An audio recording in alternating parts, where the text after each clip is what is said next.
All right, this video I'm going to go through finding an equation of variation. I'm going to do two of these videos, so this is the first one. So again, we're dealing with variation, so it might be a good idea to write down those equations. So for direct variation, if you watch the variation basics video, direct variation is y equals a times x. An inverse variation was y equals a divided by x. Those are the basics for our direct and inverse variation.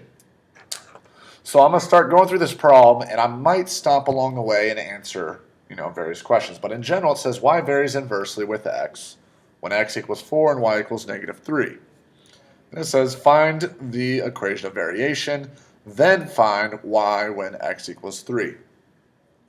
So we're going to kind of go step by step through this problem, just start at the beginning and work our way through. So the first line says y varies inversely with x. So immediately I see this inversely and I start thinking, all right, I'm using this.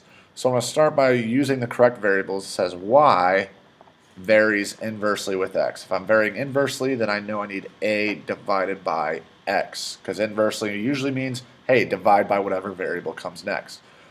A is my constant of variation. That's always on top. So that was the first part.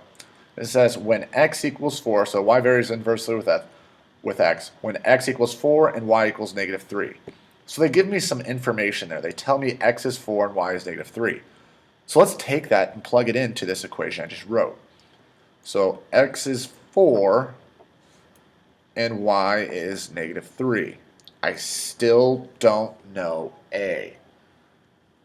That's an issue. So they gave me the information that x and y are 4 and negative 3, and they want me to find the equation of variation. This is the start of my equation for variation, but I really need to know a. Fortunately here, I have me an equation here that I can solve for a.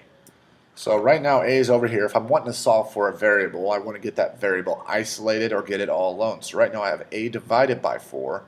If I want to remove this division by 4, I'm going to multiply both sides by 4. So multiplying and divided by 4, that's gone. So I get negative 12 is equal to a. Fantastic. So now what I can do is really find my equation of variation. So I have y equals negative 12 divided by x. So I just took my a, I plugged it back in. So y equals negative 12 divided by x. I have my equation of variation. So that was that line right there. Done. Reading on, it says, then find y when x is equal to 3. Well, they want us to figure out y, but they gave us some information. They told us x is 3. So let's plug that in. So I still don't know y, so I have y equals negative 12, but instead of divided by x, we're going to divide by 3. All I did is just plugged it in. So I just have to solve this for y. So negative 12 divided by 3 is negative 4. So y is negative 4. So there's two parts to this question that they wanted answered. They wanted the equation of variation. There that is. That has to do with, you need to have a complete equation. You need to know what your constant of variation is. You need to know what a is. So we did that. That's this work. And then they typically ask you, all right, basically using that equation, use it and find us a value of y when they give you an x. So they'll usually give you one variable, figure out the other. So found a, then we used it to figure out y. And that is a basic find an equation of variation problem.